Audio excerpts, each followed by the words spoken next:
Today we will be removing a door mirror. Tools needed is one pry tool, a 10 mil 3/8 socket, and a ratchet. So start off by locating the panel cover for the door mirror, which is going to be this black component. Get your pry tool. Go ahead and pry in between. Pop it off.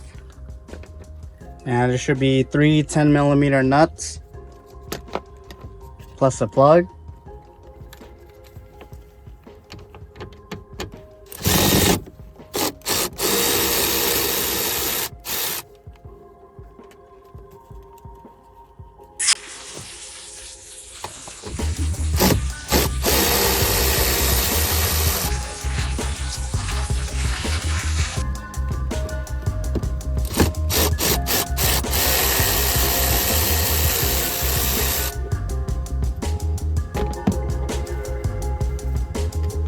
Alright, gently pull the door mirror out of its part.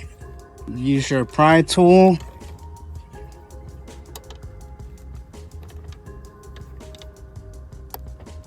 Push down this plastic tab and gently pull backwards. And there you have it. That's how you pull a door mirror.